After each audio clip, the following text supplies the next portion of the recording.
Welcome to the Nichecast. It is currently June 27th, 2020. Tonight we have Brandon Little. Alan Watts, the gamer guy. And I am your humble host this evening, Richter Belmont. We don't have Ryan tonight, so it's just us boys.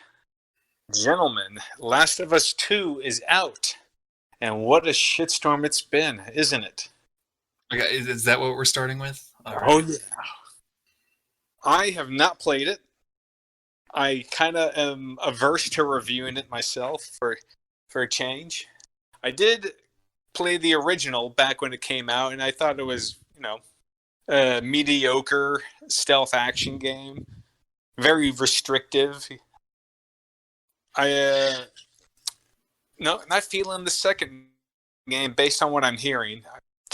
I don't want to spend my hard-earned dollars on something designed to upset me.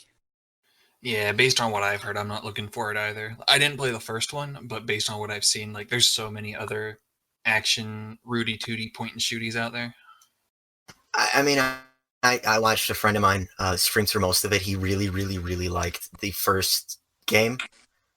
And it was really just disappointing how angry he got from playing it. What would you say made him so angry about it?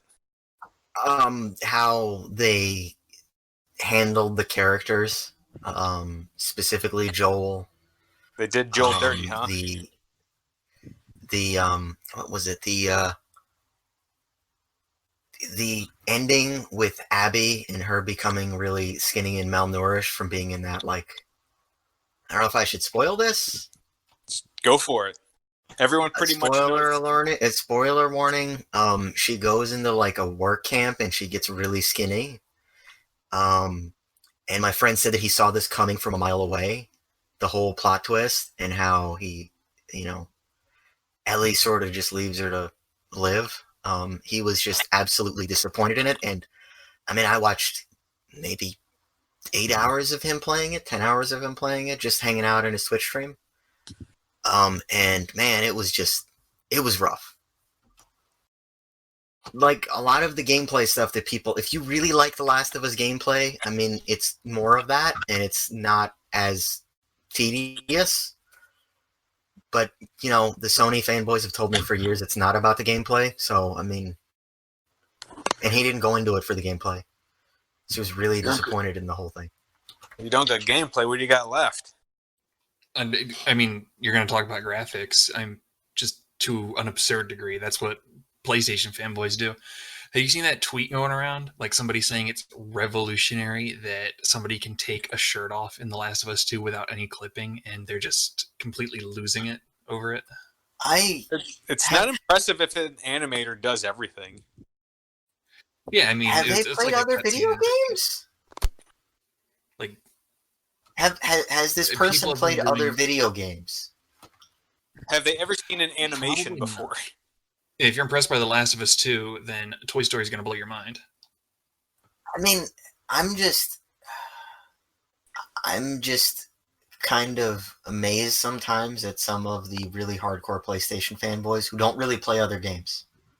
They don't really play other consoles, and they just sort of, they're like iPhone hipsters who play these games and then tell how great they are, and they don't play anything else. That's a pretty astute observation. It's the same person, the person who also probably argues that Google Stadia is a good idea. Because they don't really play video games. There are PlayStation fanboys who do really play video games a lot, and they do like The Last of Us, but there is just certain levels of just nuclear takes that I see out of the hardcore PlayStation fanboys that are just do you even play video games, man? Come on, man. I remember when the first Last of Us came out, and I was utterly unimpressed by the gameplay in it. It is like a dumbed-down, basic bitch version of Manhunt. You remember Manhunt? Yes. Manhunt is very similar, where you can it was a third-person stealth game, and it was very gritty and very real, but it was on the PS2, right? But you could rip people's heads off and slit their throats open and break their legs with a pipe and stuff. Yeah, I remember that game. But Manhunt it's got like more going on in it, where you can actually lift and move bodies around. You can't do that in Last of Us. I don't know if you can do it in the sequel, but you still couldn't do it in the first. I remember game. being too young to play that game, and one of my best friends at the time told me how cool it was because you could find somebody and hit them over the head with a toilet bowl. Yeah. Smash their head in the toilet bowl, and then you could break their skull with the seat. You could use like all kinds of like random objects all over to survive and get by. Yeah, it was cool. I don't know what the extent of it is in The Last of Us 2, but the first game, it was extremely limiting on what you could do to survive with. Some of it was there, but my friend that I watched used a lot of just stealth kills, like hand-to-hand stuff, or just shooting people. So I didn't get to see a lot of the context. If I remember correctly, you could only use a shiv that you can make. You can't use like a brick or anything like that. I didn't see much. I saw some of the stabbing people with the shiv and like breaking people's arms and like popping it out of sockets and snapping someone's neck, which it was brutal. It was cool, but like that was it. There's like a lot of interactivity in Manhunt. You could even use the darkness as a cover to hide in shadows. There was a lot of options. This was a game from. It was from the early 2000s on the PlayStation fucking 2. Yep. You can do cool stuff if you want to. There's been a somewhat of a regression in game design because people are trying to be formulaic too.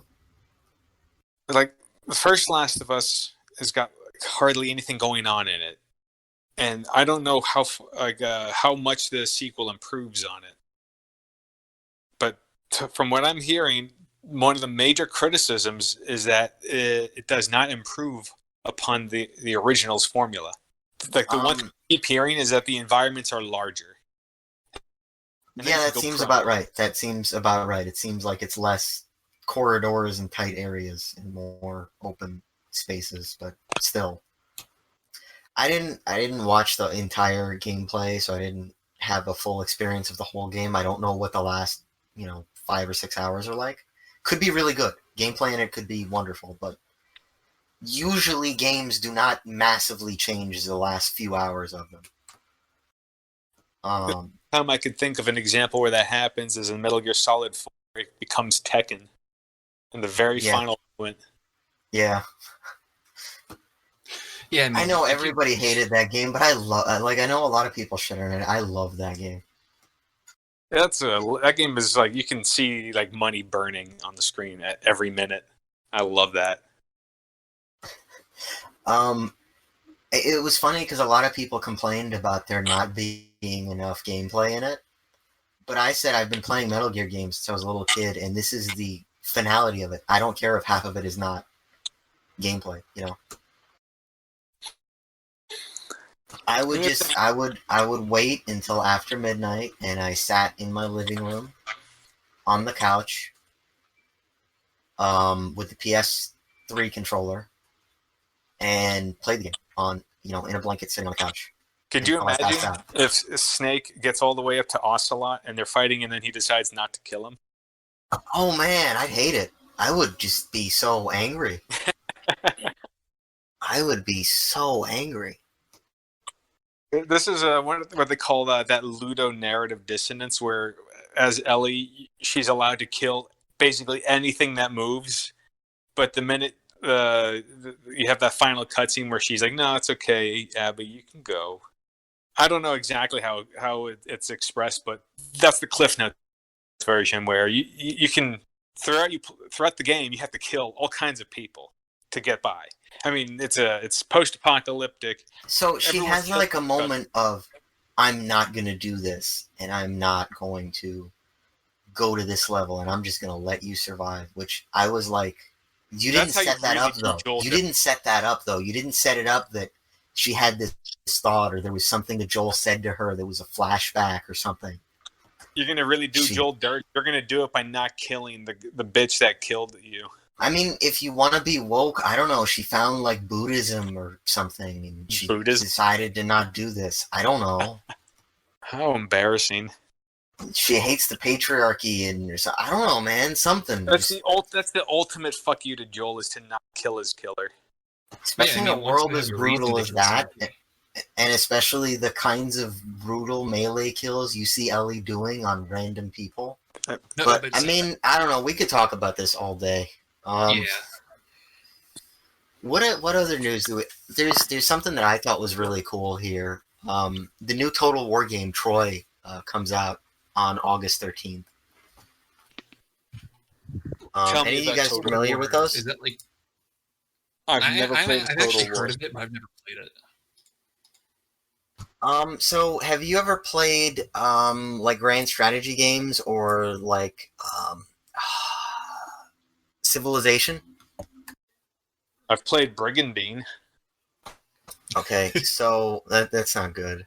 For those of you who've never played a Total War game, basically, it's a slightly more simplified Civ like world building mechanic, where you have like a map layer where you're on the campaign, and you sort of move your armies and manage your cities, and then there's a battle layer where it's an RTS like StarCraft or Command and Conquer. Sounds kind of like a dad game.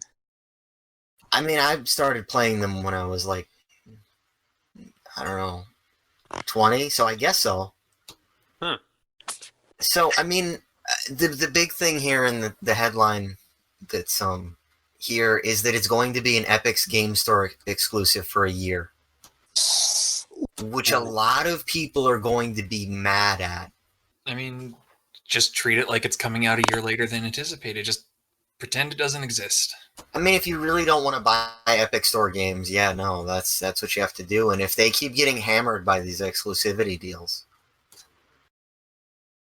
Well, then who suffers? but the apparently loss it's also free for 1 year. So it says it will be not only exclusive on the Epic's Game Store for 12 months, but it will also be free if purchased within 24 hours of launch.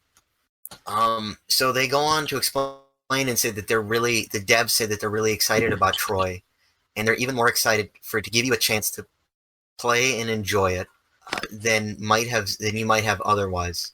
We know that some of you don't like the Epic Game Store exclusivity. We feel like this is a great opportunity for us, and we're also hoping that you will take some time to hear us out to answer what some of the questions we think you might have. This is for Troy specifically, and we have no plans for future releases to be Epic exclusives. So I mean, that's not that bad unless you're really, really worried about the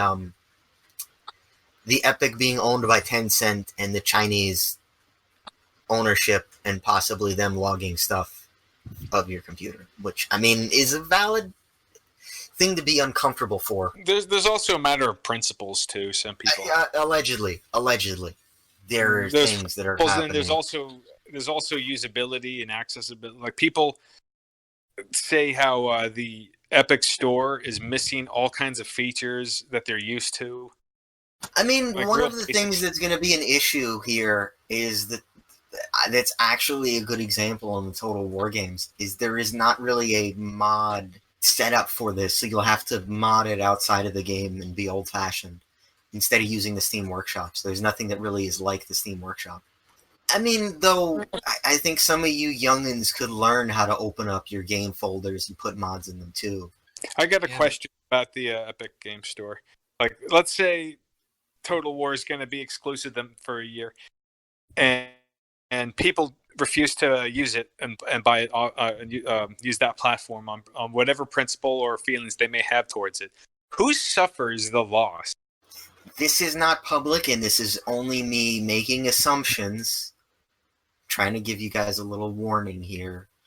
And this is not the thoughts of Niche Gamer and whatever other disclaimers I'm supposed to put. But he's about to say something spicy. Well, no. Like, these companies get paid by the Epic Game Store to have exclusivity. So this is very likely Epic giving them a ton of money to guarantee that they use it on their platform. And they're going to use this to try to get the really hardcore fans of the Total War series to play their game for free and use their platform. It's about getting people used to it. A lot of this is about getting people used to the changes. So you try to throw money at them, or you try to throw free games, or you try to throw discounts or whatever to get people to use your platform. Which, I mean, I'm going to be honest with you. If the games are $10 cheaper and I don't get to have all the Steam features, I'm not going to care a lot of the time. I don't know about you guys, but $10-15 or a free game for a year sounds a lot better than getting all of my Steam features and I have the same friends list. I'm going to disagree with you on this one. I'm going to be the contrarian. Fair enough. And you know what? Friends list and all these other convenience that I have, it's like that's what I'm paying for as well. So if I'm paying a few extra bucks, it's going towards that convenience.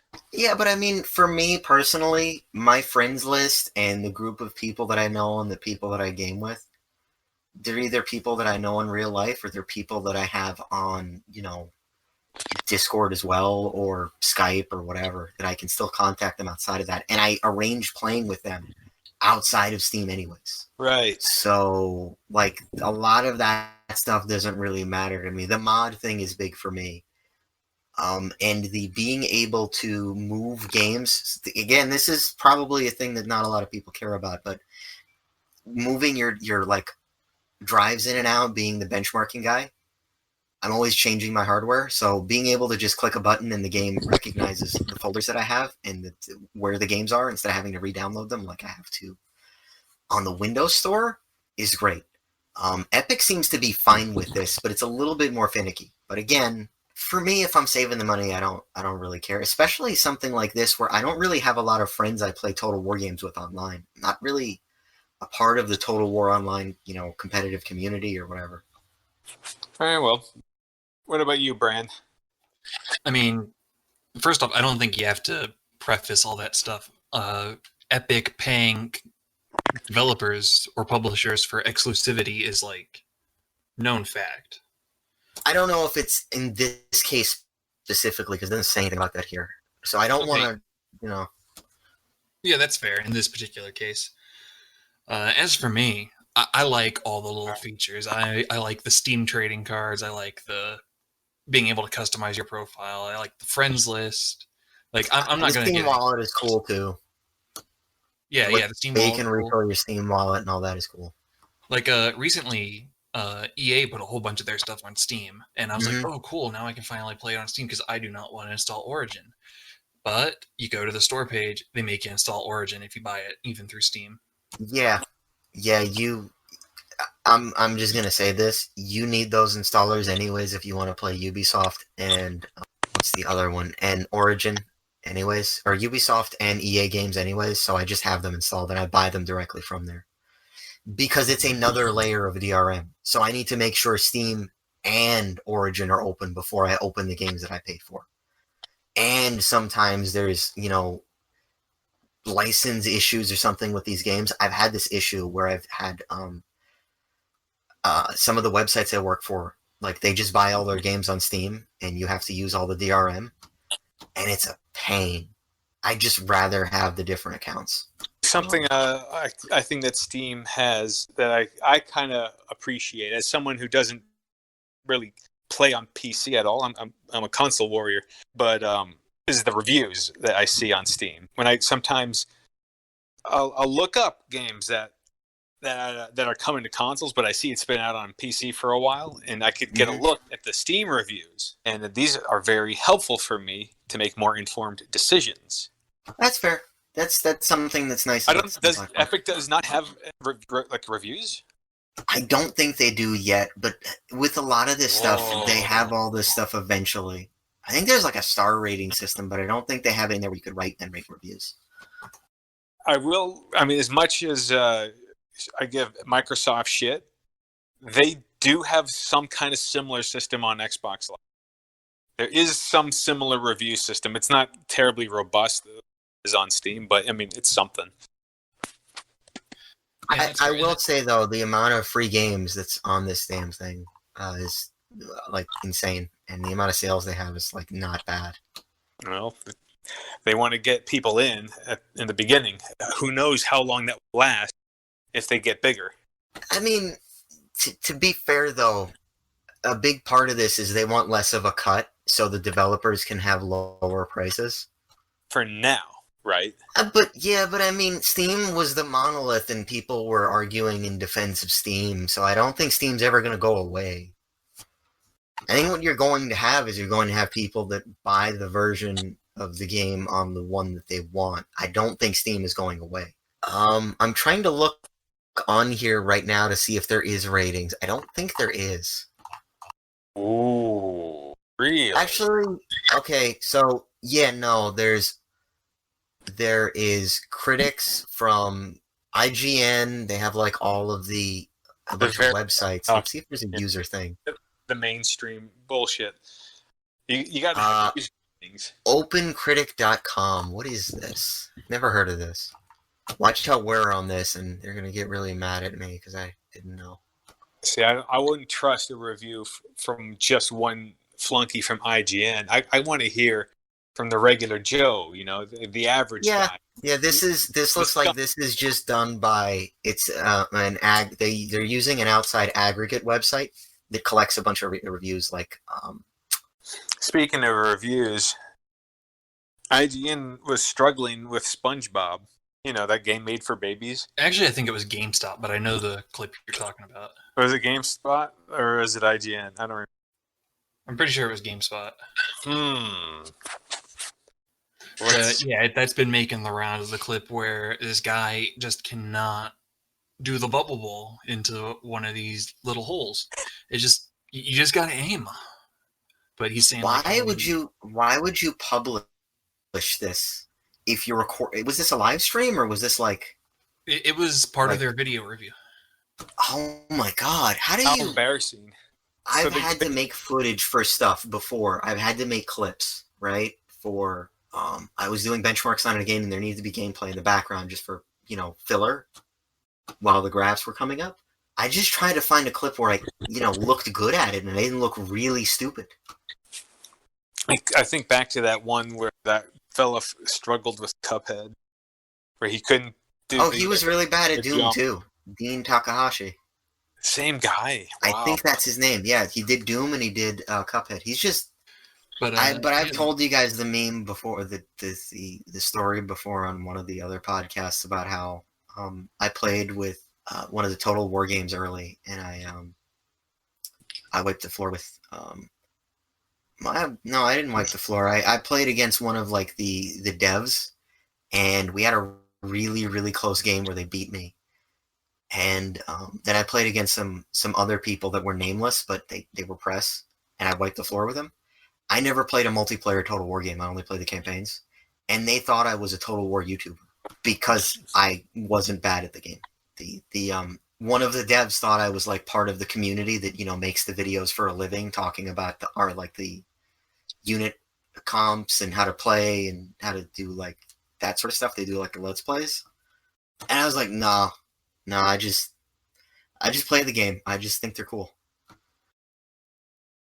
And he was like, there's no way you're press. Ooh, yeah, that's spicy. My friend got a copy of Street Fighter 4 or 5 early because he knew the guy at GameStop, and he gave him like $100 under the table. And he was playing like 2 weeks early or a week early. Whenever they got the stock in, he just started playing at home. And he went on like a 27 win streak, and he thought, I'm not this good though. Like I go to tournaments or I go to like local LANs or whatever, and I get beat up by the really good players. I'm not a 27 in a row guy. And then he realized he was playing against press. So yeah, I mean, the meme about larger press people being bad at this stuff is why is it such a issue for the press being so awful? I mean, I'm just gonna throw my own assumption. I think they don't really want to write about video games, and they don't care about being good at video games that much. I think they just want to be journalists. They were failed for a lot of them. They couldn't make it out in the real field, so they've been relegated to the Skid Row. Well, a lot of these places have a really strong demand for. A lot of the larger places have demand for journalism degree and tons of experience in it, and so on and so forth. And they just say for the games, for the requirements for gaming, they're like, do you like video games? And I mean, I think most people like video games. It's like saying, do you like music? Yeah, they ask, do you like video games? You say like, well, I played Bejeweled once. I mean, my dad likes video games, like Bejeweled. So they've been adding a new character to Smash Bros. Oh, who did they add? They added the Noodle Girl from ARMS, Min Min. I don't know what that is. I'm gonna be totally honest with you. The Nintendo ARMS. people are gonna yell at me here. I have no Alright, idea. So, Let me break it down. so ARMS. It's ARMS. You know what? It's like a boxing game where every character has really long and flexible limbs that can stretch out like Stretch Armstrong. He could stretch into next Tuesday, and everybody boxes with these long, stretchy limbs. Okay, very cool. Her motif is ramen in China, and she's now the ARMS representative for Smash Brothers. I mean, I So- hope people are excited for it. I Yeah, don't Anyway, have much to say, honestly. Do you Smash other brand? Yeah, I play Smash, and Min Min is not the worst choice for ARMS in my opinion. I will say that Lollipop was robbed of the Smash spot though. Lola Pop. Yeah, she's the clown that Oh, everybody yeah. was crazy for on Twitter when she was announced for ARMS. Yeah, I didn't play that much of ARMS. I just did the demo, and I was like, it's not really for me. Yeah, I went to Super Smash Con here in Virginia once, and like they had official Nintendo reps with ARMS demos Oh. at Super Smash Con. Who do you main in But Smash? this was like 2 years ago. Who do you main in Smash? I mostly play Princess Peach. Oh yeah, you like? Yeah, I have been playing more Inkling because she's kind of overpowered, but Do you guys hate me because I used to main Mario and Link in Melee? Why would I hate you for that? I don't know. People really didn't like Link and Toon Link mains that I remember. I mean, People used to give me shit about it. I can see why, because in Melee, Link especially has a lot of projectile utility, like can zone really well with that. Yeah, I was always a But zone the person. only players, the only players I can't stand are the Fox only final destination, no items The Killjoy. kind of players. Yeah. I mean, if you're gonna play it like that, then you should play Tekken or you should play Street Fighter or something. I feel like maybe I'm gonna piss off a lot of people in saying this, but I feel like the gameplay design in Smash is supposed to be a bit more casual and more fun, where you don't try to mega analyze everything in the game. Well, I mean, how many? The way that you would characters like. So there's like maybe Brandon, you seem like you're probably more involved in that community than I am, like a lot more. Is there anything like the really technical parrying stuff that you could do in Street Fighter there? Yeah, there's actually a shield parry in Smash Brothers. If I forget how to do it exactly, I am not that much of a technical player. I just know it's there. If you hit your shield at the exact same time a hit would collide, you don't go through the animation of putting up your shield and dropping it, so you can just like phase through the hit and just immediately start retaliating. The Smash is depending on which entry, it can be technical. I've seen some pretty amazing feats in the game. It just really depends on the player. But you can. And I mean, it does have a high skill. It is there, but I mean, the game I wouldn't say is balanced. I mean, you can't really balance something with that many fighters in it. It's ridiculous. It's still growing.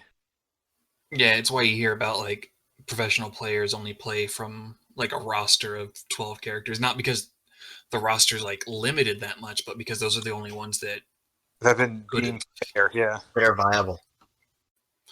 Yeah, exactly. Like a Bayonetta player is going to demolish a Banjo player 9 out of 10 times, probably. Mm-hmm. I main Rob. I just like him because he's a goofy robot, and I like the retro old school.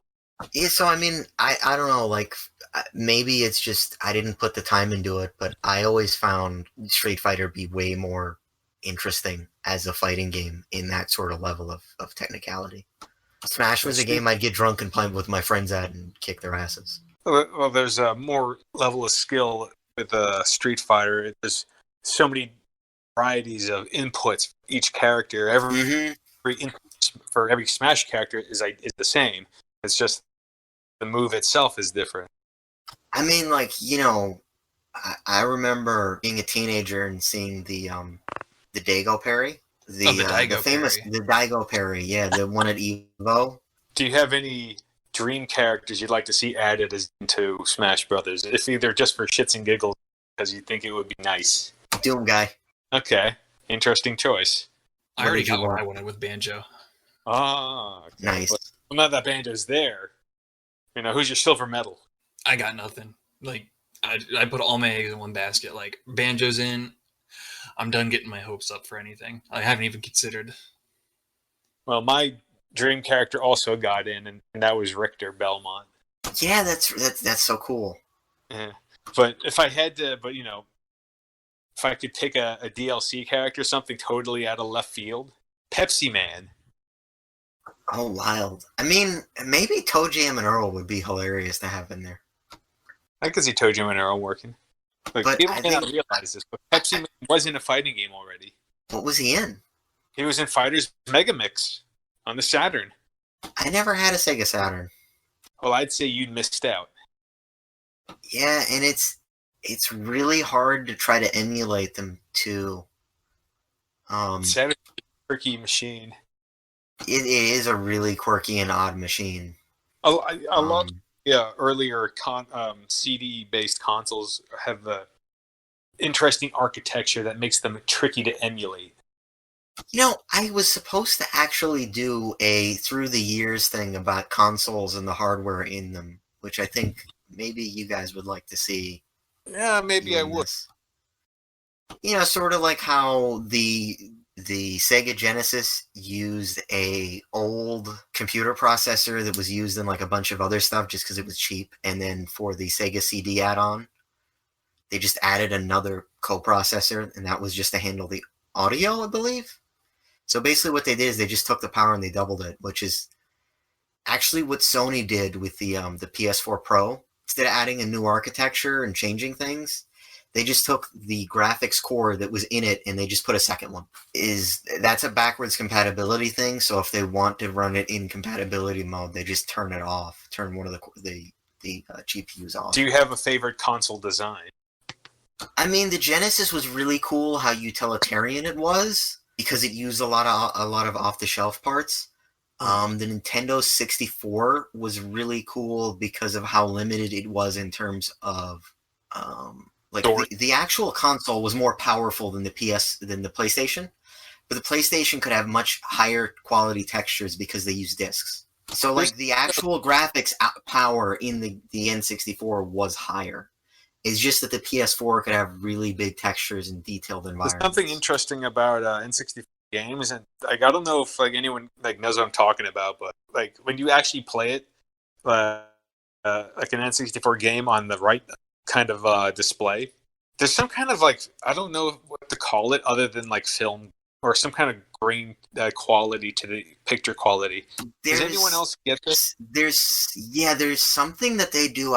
This is something I probably have to do research on to actually explain it, but just casually here right now. It's got this it's something that they do to lower it's sort of like a trick that only gets picked up on certain TVs to make the quality higher on the image than it should be. It's like this weird graphics trick with the upscaler or something.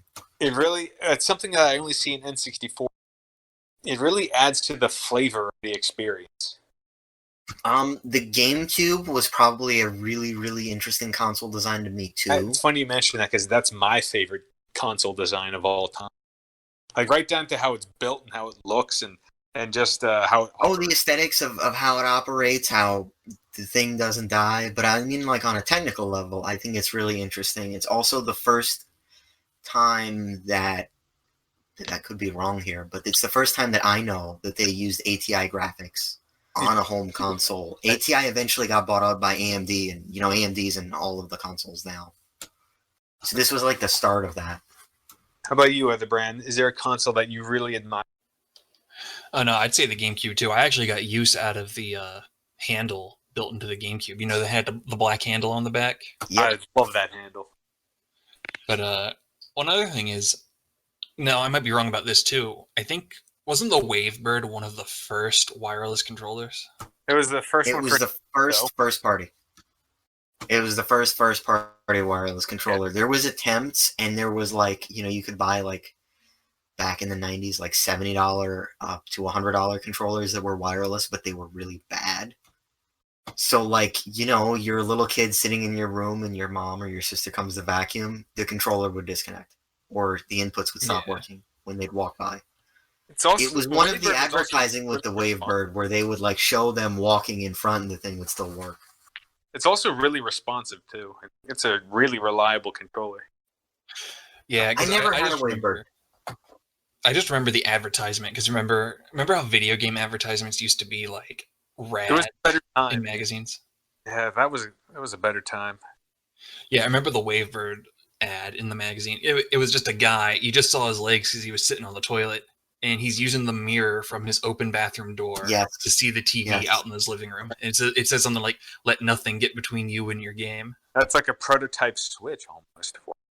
And Nintendo's had this thought for a long time to do this. The Switch is really the evolution of their design in consoles for years.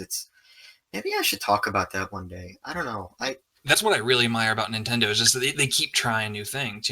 Ever since the Wii, basically, they've always been trying to. Before that, I'd say before that, their entire design on the console, on the NES, was groundbreaking in its date. It set the standard. Yeah, you can see that. And they stuck with cartridges during that generation when there was the PlayStation and the Dreamcast. For better, for worse, yeah. I mean, the GameCube, I feel like, was the closest they ever came to being like everybody else. Just straightforward console, uses discs. It was mini discs, but it still used discs. It also had memory cards, too. Yeah. Nintendo is very stubborn in the way that they do things, and they're very conservative, but it works, and it's using 4 controller ports was their idea. Yep, because they said, what about kids that come home from school to all come together and play games or have a whole family? Said with 2 people you can't have a whole family. Supposedly, I think the PlayStation 3 supported up to 7 players, but I don't know if there were any games that ever made use of that. It's actually not a lot to get the extra controllers to work. In theory, like on the design side, you could probably set up like. I can't think of any PlayStation 3 4 players, to be honest. There was a multi-tap for the PS1, wasn't there? And the PS2, where you could do probably for 4. I never did that though. I don't know. Other than maybe a couple of sports games, I don't know what would have utilized. Oh, by the way, earlier when I said Justin something, it was Justin Wong, the guy who got parried on. Oh. And you were Wong about that? Hey. The voices in our head are telling us that the GameCube used god-awful GBA connectors for Final Fantasy Crystal Chronicles. And you had to buy all 4 for all 4 players. That's right. Yeah, no, I remember that. By the way, the voice in our head is actually our. They're doing a remaster of that too. That remaster's been in development. Hell, I don't know why, but it's took them they delayed it for like a year. So yeah, apparently they're making a light version of this. How does that work? Explain it to me. Pretend I'm like a 4-year-old. So I mean, it's more like a demo than a light version. They can call it a light version, but that just sounds like a demo to me. A light version to me sounds like if somebody has like the complete game, they can host it for the other players who have a light version, and maybe that would expand beyond the first 3 areas. Maybe free players can free players can connect to paid players host to play all. Okay, so the final dungeon. Okay, my assumption was correct then. So yeah, I mean, not having the final dungeon in there, I guess, kind of sucks. But I don't remember that. I didn't play that through that game, so I don't know if that's. I played a huge deal or not. Bit of it a long time ago, and I thought it was all right. And it's not something you can really play alone, because if you try and play it alone, it's very depressing because you have to carry this bucket with you at all times, and then you got to put it down to fight. Because you need to carry the bucket because it creates like a force field of breathable air. Well, when you play alone, a Moogle carries it for you, remember? Oh, I don't. It's been so long. Yeah, when you play it alone, a Moogle carries it for you. The worst part is just playing with two people. You need like 3 or 4 to actually have fun because the Moogle goes away when you're playing multiplayer. So when it's 2 people, somebody has to be the miasma jockey. I will say this: it's really impressive that they managed cross compatibility from all the different platforms for this. It's enough to make me consider getting it. So this is probably a big important one for me. Segueing really poorly. Because you like Final Fantasy and Moogles, what about assassinating targets with a bald, genetically modified guy? Speaking of that, Hitman 3 was announced earlier, 2 weeks ago, and it's going to launch in January 2021 for the current and next-gen consoles, as well as Windows PC.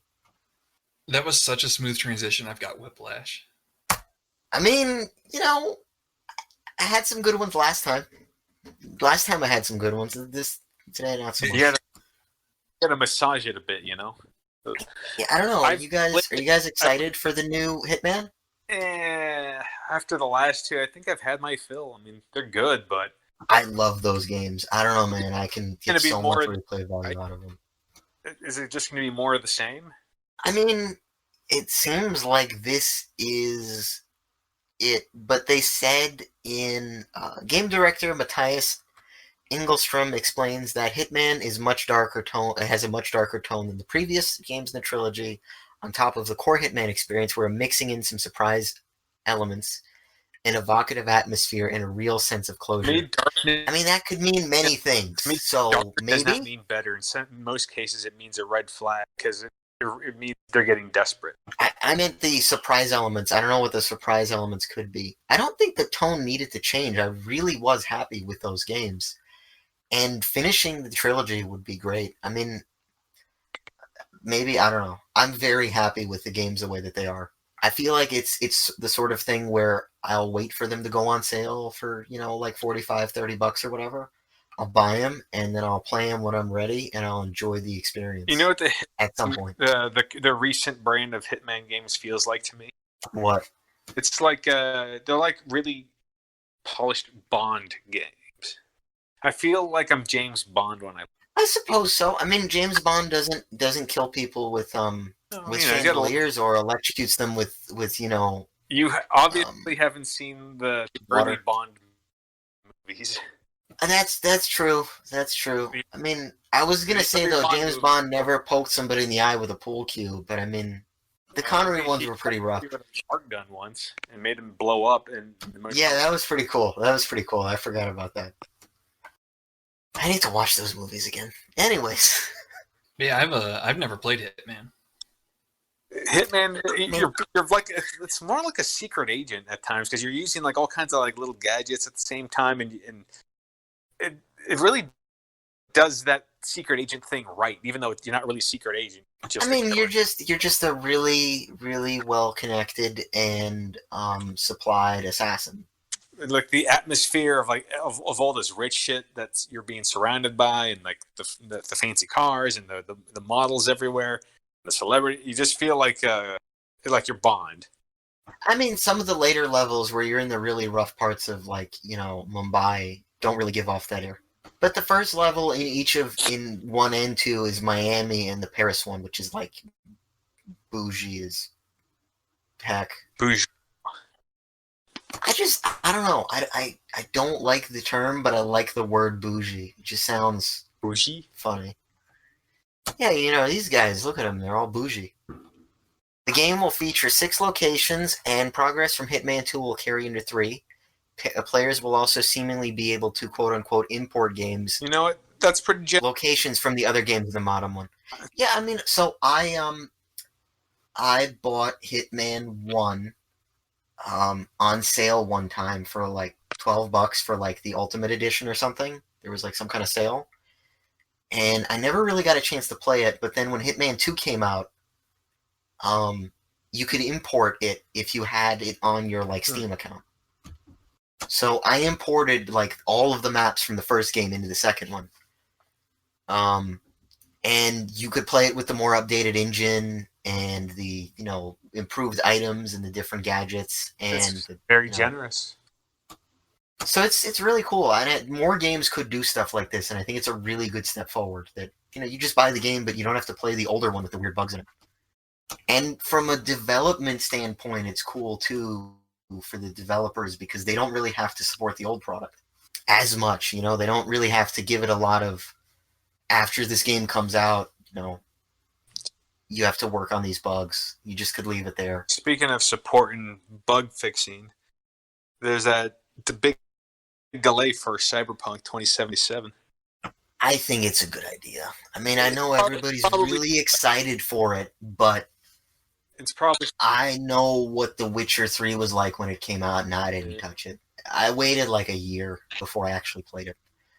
If you guys haven't figured this out yet, I'm not a day one gamer with a lot of stuff because of the issues and stuff, and my own personal time and saving money on getting a sale bottle or whatever. I have a huge backlog too. That's another thing that happens with PC gaming is you have a backlog. You know what I find impressive? The Final Fantasy VII Remake, it has had 0 updates. And to be honest, as much of umbrage as I have with that remake, it's pretty well put together. I mean, I didn't really get to try it, so I don't really know. What I'm getting at is like it hasn't had a single update or patch, and they got that game running it's really solid in terms of. I think sometimes if you do it right, it's not as much of an issue. I think they learned a lot from their development on 15. I think it probably learned more from Kingdom Hearts 3 because those two games were both made in Unreal 3. You're right. Those are Unreal games. You're right. I'm sorry. Yeah, no, why did they? I guess they really didn't like their own engine, so they just dropped it. They probably had to because it was just so costly and complicated. I think you're going to be seeing that as we go deeper and deeper. You're going to see more developers just using an off-the-shelf engine instead of making their own, and they're just going to make tweaks that they have to. Well, it worked out because their Square Enix's efforts paid off, and you know what? I'd say Kingdom Hearts 3 and Final Fantasy VII Remake are their best looking and most polished games. I mean, despite the issues I have with them, I won't argue that they are well put together. I don't know, but I mean, to rotate back to Cyberpunk, I really am excited for it though. What engine is it using? Is it one of their own? I'm 99% sure it's their own in-house engine that they use for The Witcher, but I'm going to look that up right now, actually. So how long has it been delayed for? Till November 17th? 19th? November 19th. That's maybe a couple of months? All right. I can see why they would delay it. For now, though, they may delay it again. You never know. So, according to Game Rant, who asked the Cyberpunk producer, Richard, I can't pronounce his Polish name, Brazmowski? Yeah, so they said it's a newer engine that they developed in-house that's not the Witcher engine. They had to change the engine and sort of redo it from the ground for this. That explains all the delays. Engines are hard to make, man. Like, the complexity and stuff today and the level that we're getting to, it's not the same, man. It's, back in the day, you could have people make games that are very simple with simple underlying engines, but the kind of technicality and depth that we're getting to now, and the amount of, weird technical issues and variety of hardware that they're going to run on, it's hard to develop now. I question, how, if it's worth it, Yeah. I still play older games, and they still play great. And you know what? I wonder if you could get away with making something on that same technology. Well, I think another thing that happened is the kind of talent that we're having is a different kind of talent. It's a more technical talent rather than a creative talent. Probably. And I mean, also, the barrier of entry for game development is much lower. The cost is so high that people don't want to risk having a flop. Unironically, I know people are going to hate me for this, but I think the Microsoft Game Pass thing is cool. Why would anyone hate you for that? The Gears of War thing, the subscription thing. Yeah. The devs said that it allowed them the comfort that they could take a shot on a game that might flop and it's just a part of the sub package. So people like it, great. If not, I mean, it's it's like basically it's I worth a forgot shot that I ever played for them. Gears 5. I'm trying to remember it now. It's kind of a No, it was Gears Tactics. Gears The Tactics. top down. Is that the same as the Funko Pop Gears game? No, it's kind of like XCOM. Oh, I think Frank reviewed it. It's really good. I've played a lot of it recently. It's really good. right. Whoa, Microsoft is closing Mixer? Oh yeah, that's something that's happening. I feel bad for anybody who just recently got involved with it and can't closed it. They're moving their exclusive streams to their partner Facebook Gaming. Yeah, man, everything is going to group up into being one place on the internet. This is a scary notion. I mean, everything else is going that way, so I've already been alarmed. This is just more of what I don't like. I don't know who's watching Facebook for gaming, though. That's the question that I have. A surprising amount of people, actually. Like, I watch a lot of players on YouTube, but they stream on Facebook Gaming because they've got like some kind of deal with them. I hope they're paying them well. I mean, they must be. I never saw the YouTube money is like drying up, man. The YouTube money is like everybody that I know that does this is like really complaining. And I don't know if you guys have noticed this. The ads have been increased like tenfold from what we're used to. Yeah, I've noticed. I don't frequent YouTube as often as I do. Instead, I just rip the videos and watch them time. Then I can't stand the ads. It's too much now. And a lot of YouTubers are doing like personal sponsors. They're working in their video. That's almost as bad to me. I mean, Raid Shadow Legends.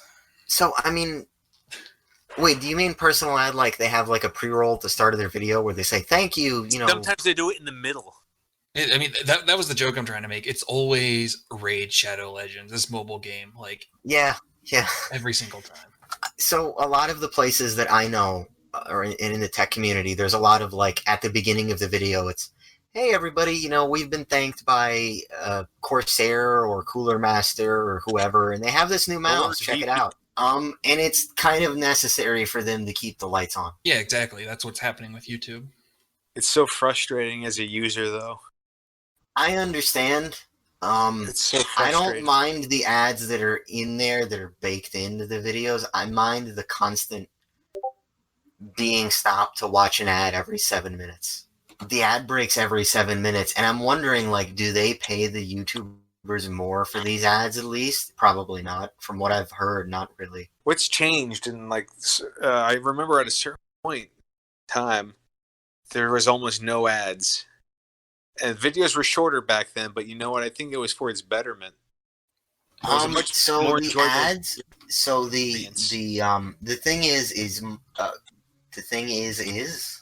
some bad grammar. So the thing that's happened is for a long time, Google ate the cost of YouTube because it was a part of their package of search and all the other stuff. So they kind of took YouTube as a loss leader so that they have the. YouTube is a part of the package for their advertising. Before Google owned YouTube, YouTube was like a free-for-all for creativity. Yeah, there was also really, really low quality videos that were 15 frames a second, and like there was a limit on speed, and there wasn't that many people using it and stuff. So I mean, the restraints became different. I made a YouTube account because of the video Lazy Sunday. The SNL skit Lazy Sunday. That was like in 2006. Maybe things shouldn't have progressed. It's always going to progress. That's just the nature of everything. 2006, Google bought out YouTube for $1.6 billion. Yeah, they bought out for $1.6 billion in 2006. I remember how you could get pretty much entire movies in pieces. So, I mean, what changed is Google or YouTube in the beginning got some venture capital backing. So they were expected to lose money for a while until eventually they figured out how to be profitable, like a lot of these tech companies. So they were running at a loss in the beginning. It's just that they were hoping to get big enough that people could then pay them, kind of like how Snapchat worked for a while. You ever watch the show Silicon Valley? I've never watched television. Well, basically how this works is a bunch of rich investors hear a cool idea from these tech people, so they throw tons of money at them to make it work, and they don't have to worry about whether it's profitable or not. They just work to grow users. And then at some point, eventually, they have to start making money again to pay back those people. But YouTube existed in a way where it just didn't need to do that. Like, there have been people who have been trying to compete with YouTube for years, and they all fail just because of the costs.